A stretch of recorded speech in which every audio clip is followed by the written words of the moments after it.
Shalom teman-teman remaja, salam sehat untuk kita semua.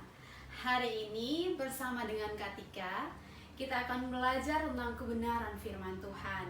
Namun sebelum itu, mari kita meminta hikmat dan pertolongan daripada Roh Kudus agar ketika kita belajar firman Tuhan ini, kita dimampukan untuk mengerti dan dimampukan juga untuk melakukannya dalam kehidupan kita sebagai remaja-remaja Kristen. Mari kita berdoa. Terima kasih Tuhan Yesus untuk waktu hidup yang masih Tuhan anugerahkan bagi kami. Terima kasih Tuhan Yesus untuk hari baru di mana kami masih bisa menikmati hari ini bersama dalam persekutuan remaja Jemaat Kemih Paulus Kupang. Saat ini ya Allah, kami semua mempersiapkan hati kami mempersiapkan diri kami untuk kami layak ada di hadapan hadirat-Mu. Karena saat ini ya Tuhan, kami rindu untuk mendengarkan firman-Mu. Karena kami sadar bahwa dalam perjalanan kehidupan kami sebagai remaja, kami butuh firman Tuhan yang akan selalu menguatkan langkah kaki kami dalam pergaulan kami, dalam masa muda kami, agar kehidupan remaja kami menjadi kehidupan yang mempermuliakan nama Tuhan. Karena itu ya Tuhan, berfirmanlah bagi kami semua, dan biarlah firman Tuhan ini memberkati dan menolong kami semua. Amin. Nah teman-teman, pembacaan firman Tuhan hari ini terambil dari Kisah Para Rasul 6, ayatnya yang pertama hingga ayatnya yang ke-7. Kisah Para Rasul pasal yang ke-6, ayatnya yang pertama hingga ayatnya yang ke-7. Di bawah perikop, 7 orang dipilih untuk melayani orang miskin. Pada masa itu, ketika jumlah murid makin bertambah, timbullah sungut-sungut di antara orang-orang Yahudi yang berbahasa Yunani terhadap orang-orang Ibrani, karena pembagian kepada janda-janda mereka diabaikan dalam pelayanan sehari-hari.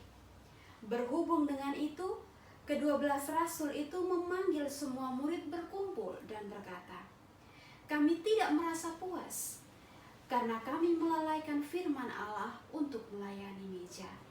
Karena itu, saudara-saudara, pilihlah 7 orang dari antaramu yang terkenal baik dan yang penuh roh dan hikmat, supaya kami mengangkat mereka untuk tugas itu, dan supaya kami sendiri dapat memusatkan pikiran dalam doa dan pelayanan firman." Usul itu diterima baik oleh seluruh jemaat. Lalu mereka memilih Stefanus, seorang yang penuh iman dan Roh Kudus, dan Filipus, Prokorus, Nikanor, Timon, Parmenas, dan Nikolaus, seorang penganut agama Yahudi dari Antioquia. Mereka itu dihadapkan kepada rasul-rasul, lalu rasul-rasul itu pun berdoa dan meletakkan tangan di atas mereka. Firman Allah makin tersebar dan jumlah murid di Yerusalem makin bertambah banyak. Juga sejumlah besar imam menyerahkan diri dan percaya. Demikianlah pembacaan firman Tuhan untuk kita semua. Shalom teman-teman. Apa kabar kita semua? Tentu semua orang mengharapkan bahwa kabarnya baik-baik saja.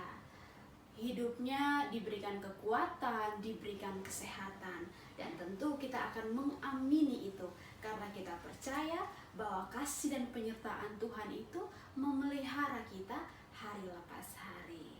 Nah, sebelum kita masuk dalam perenungan firman Tuhan pada hari ini, ketika mau bertanya, kira-kira selama teman-teman mengikuti ibadah online, perubahan-perubahan apa saja yang dialami oleh teman-teman? Tentu akan ada banyak perubahan yang dialami. Karena apa? Karena pola hidup berubah ketika kita ada di pandemi COVID-19 ini. Pasti akan ada yang bilang bahwa ketika karena hanya di rumah mama masak enak, akhirnya beta pun berat badan bertambah. Ada yang bilang di rumah nih terlalu bikin bosan. Dulu biasa ketong kumpul sama-sama dengan teman-teman untuk bercerita, untuk bermain gila, untuk bercanda gurau. Sekarang Mau sekolah harus online dari rumah. Mau ibadah bersama teman-teman remaja di gereja, susahnya bisa le. Sekarang harus ibadah online dari rumah. Ibadah sendiri-sendiri. Nah, itulah pola hidup yang baru yang harus ketong jalani. Lalu bagaimana ketong bisa membangun komunikasi dengan teman-teman yang lain? Nah, tentu remaja akan jawab, oh, bangun komunikasi dengan teman-teman tuh gampang. Kan sekarang zaman secanggih. Ketong bermain game online ketong bisa komunikasi dengan teman-teman. Contoh, teman-teman bermain game PUBG. Sekarang main PUBG, teman-teman bisa berkomunikasi dengan teman-teman yang lain pada saat teman-teman bermain game. Ataupun teman-teman bermain media sosial, Facebook, Instagram, video call, bahkan yang lagi booming sekarang, teman-teman bisa melakukan video TikTok walaupun tidak sedang bersama-sama dengan teman-teman yang lain. Jadi ada begitu banyak perubahan yang ketong alami dalam ketong punya kehidupan. Tetapi ketong harus ingat bahwa ketong punya semangat sonde boleh kendor dalam melayani Tuhan. Ketong harus tetap melayani Tuhan dalam semangat untuk belajar tentang kebenaran firman Tuhan. Agar apa? Agar ketong menjadi remaja-remaja Kristen yang bisa mempermuliakan Tuhan dalam ketong punya kehidupan. Nah, teman-teman yang terkasih dalam Tuhan Yesus Kristus, hari ini kita belajar firman Tuhan di bawah tema menyuarakan suara kebenaran. Menyuarakan suara kebenaran. Maka muncul pertanyaan untuk teman-teman remaja. Kenapa remaja perlu belajar tentang kebenaran? Apa itu kebenaran? Kenapa remaja harus tahu tentang apa yang benar? Nah, yang pertama, teman-teman bisa lihat slide di sini. Yang pertama, karena masa remaja itu adalah masa peralihan dari masa anak-anak menuju masa dewasa. Ketika teman-teman mengalami masa peralihan, tentu teman-teman juga akan mengalami yang namanya perubahan fisik, perubahan mental.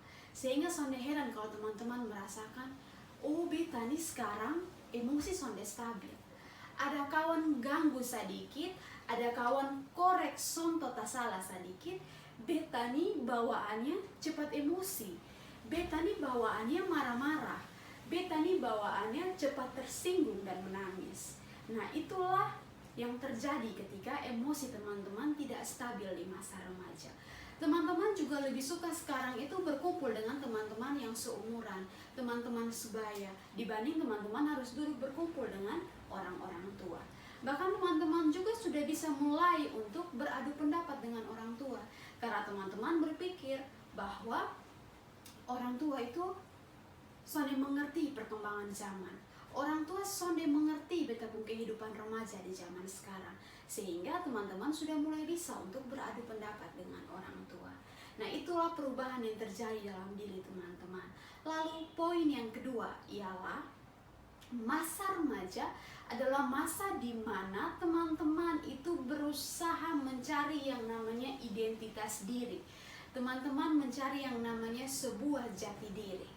Sehingga teman-teman kemudian akan ada di dalam kelompok-kelompok pertemanan, akan ada di dalam komunitas-komunitas pertemanan, atau sering teman-teman lakukan di sekolah, dalam pergaulan itu biasanya teman-teman membentuk yang namanya geng-geng pertemanan. Ketika teman-teman ada dalam kelompok atau geng pertemanan itu, tentu teman-teman akan terpengaruh oleh teman-teman yang lainnya. Contoh paling sederhana, teman-teman tahu bahwa ketika teman-teman bawa motor, teman-teman harus menggunakan helm.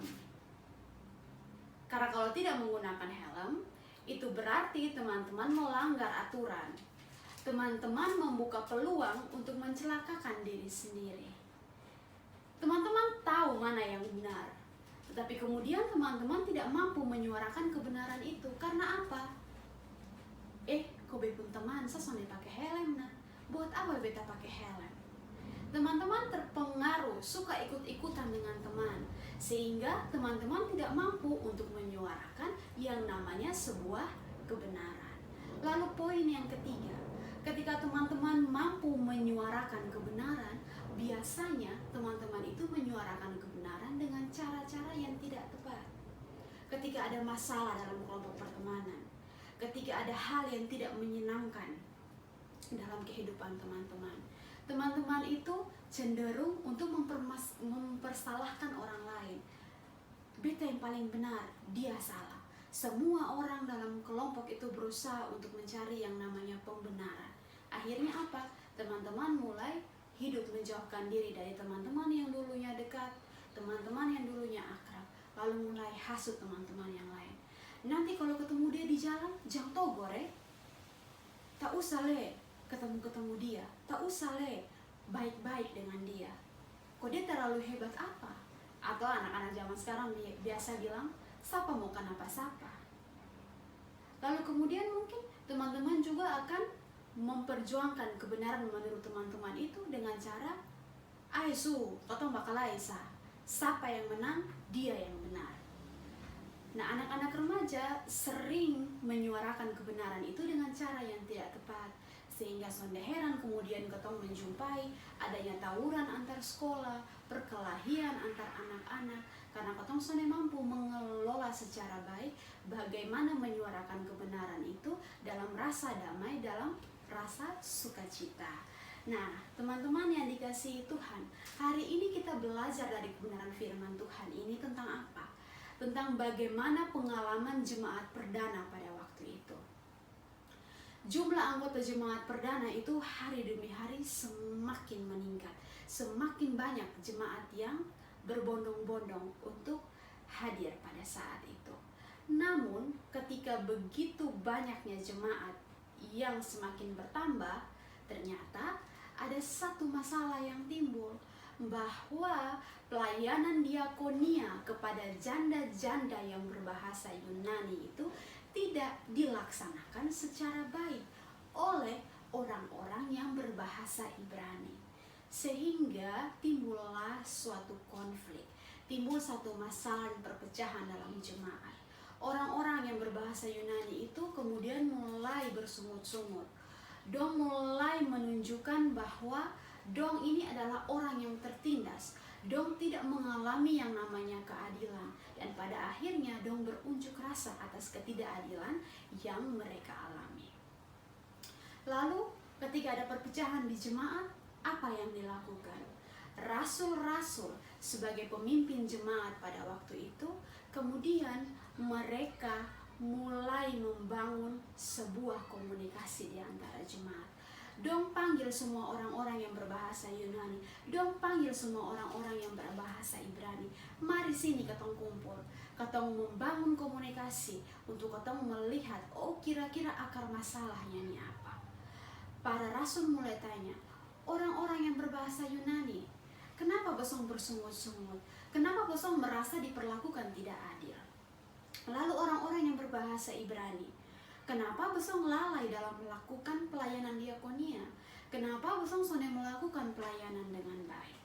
Nah, ketika kedua belah pihak ini mulai mengungkapkan masalah yang mereka alami, maka di situ para rasul menawarkan sebuah solusi.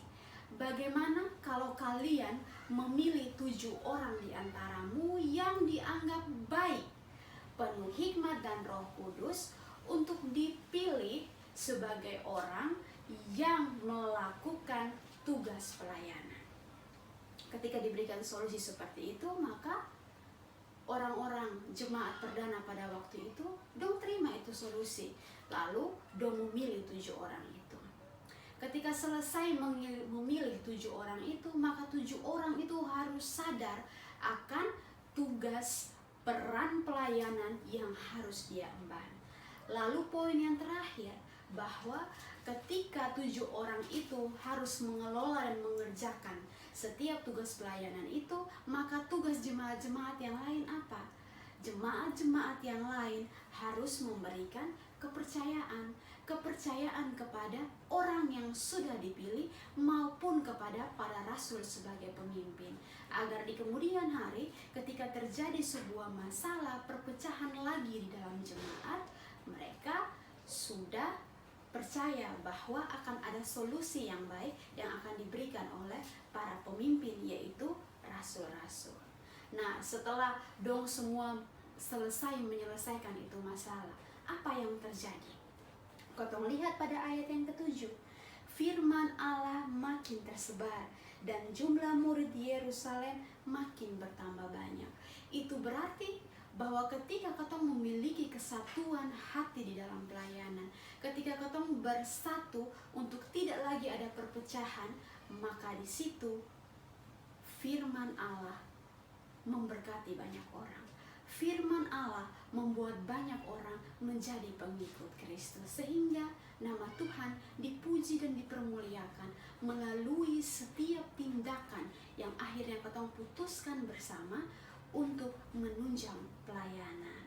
Nah, teman-teman remaja yang dikasihi oleh Tuhan Yesus Kristus, itu adalah cara jemaat perdana menyelesaikan masalah yang mereka alami. Bagaimana jemaat perdana mampu menyuarakan kebenaran dengan cara yang baik tanpa menggunakan kekerasan. Lalu pertanyaannya untuk kita semua, bagaimana remaja bisa menyuarakan kebenaran dalam ketemu kehidupan di zaman sekarang ini? Nah, yang pertama adalah ketong harus bisa namanya berpikir positif.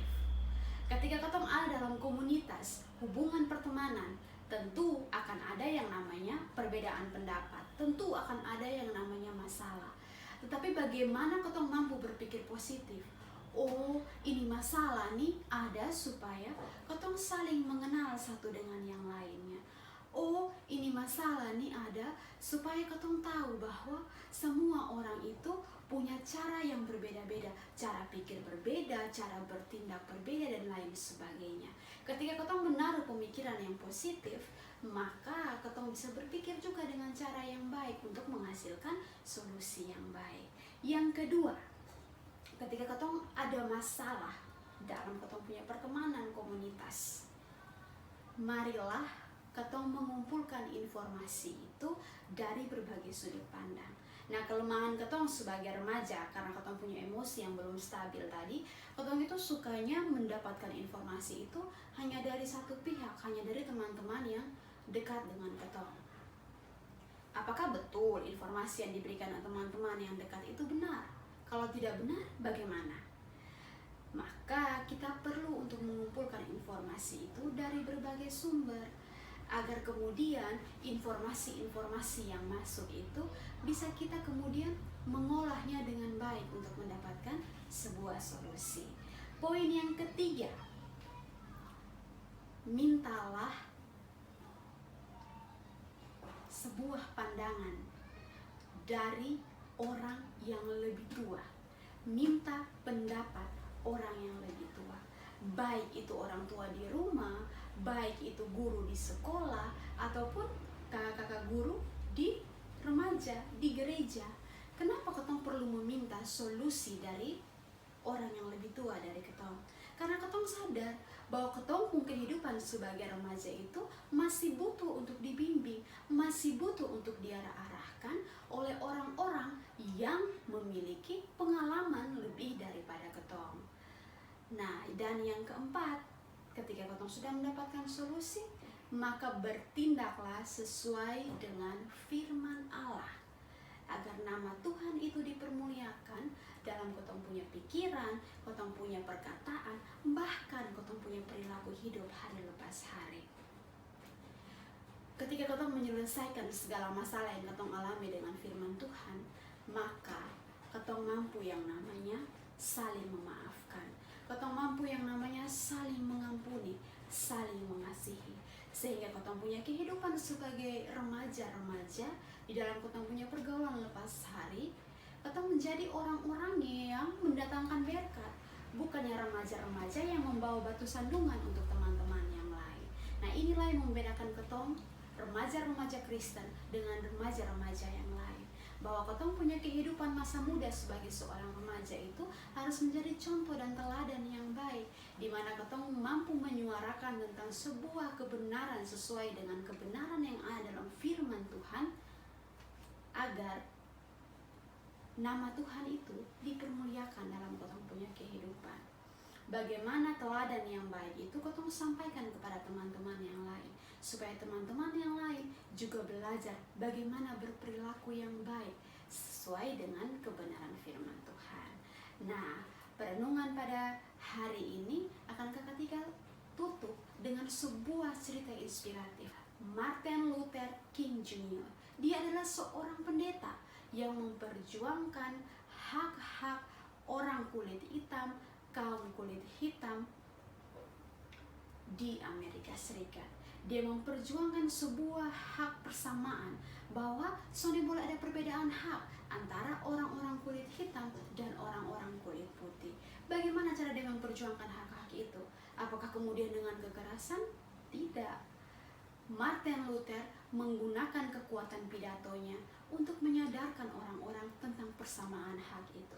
Sekalipun dia harus merasakan yang namanya keluar masuk penjara, ditindas dan lain sebagainya, tapi dia percaya bahwa dengan rasa damai yang ada dalam hati, sukacita yang diberikan oleh Tuhan itu, dia mampu untuk memperjuangkan hak-hak itu tanpa menggunakan kekerasan, tetapi dengan damai berlandaskan pada kebenaran firman Tuhan. Nah, itu cerita inspiratif tentang bagaimana ketong harus menyuarakan kebenaran itu.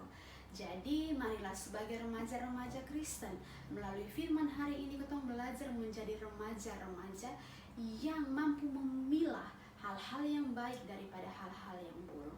Ketong mampu mengambil keputusan-keputusan yang tepat dalam ketong punya kehidupan, sehingga apapun yang ketong lakukan, yang ketong hasilkan dalam ketong punya masa muda sebagai remaja ini, benar-benar menceritakan tentang bagaimana begitu baiknya Tuhan, bagaimana kasih setia Tuhan dan pemeliharaan Tuhan dalam ketong punya kehidupan hari lepas hari. Kiranya firman Tuhan memberkati kita semua. Mari teman-teman, kita mengakhiri ibadah pada hari ini dengan kita berdoa. Terima kasih Tuhan Yesus, karena kami sudah belajar tentang kebenaran firman Tuhan. Kebenaran firman Tuhan pada hari ini mengajarkan kami untuk menjadi remaja-remaja Kristen yang mampu menyuarakan kebenaran di dalam seluruh rasa cinta damai. Karena kami tahu bahwa kebenaran firman Allah itu yang membentuk kami menjadi remaja-remaja yang mampu mempermuliakan Tuhan dalam setiap pikiran kami, dalam setiap perkataan dan perbuatan kami. Karena itu ya Bapa, tolonglah kami sebagai remaja-remaja agar kami mampu melaksanakan setiap tugas tanggung jawab kami sebagai remaja Kristen dalam pergaulan masa muda kami, dalam kehidupan komunitas kami, baik di sekolah, baik di gereja maupun di tengah-tengah masyarakat, agar kehidupan kami menjadi kehidupan yang mendatangkan teladan yang baik bagi setiap orang yang kami jumpai. Kami akan mengakhiri ibadah pada hari ini ya Tuhan, namun kiranya kasih setia Tuhan terus menjaga dan melindungi kami semua dalam setiap proses pergumulan kehidupan kami, dalam keluarga kami, dalam pendidikan kami, dalam kehidupan kami hari lepas hari. Inilah doa dan ungkapan syukur kami ya Tuhan, di dalam nama Tuhan Yesus kami telah berdoa. Amin. Oke teman-teman, kita sudah selesai mengikuti ibadah online pada hari ini. Sampai jumpa lagi di ibadah online pada minggu berikutnya. Jangan lupa semangat terus untuk belajar kebenaran firman Tuhan. Dadah!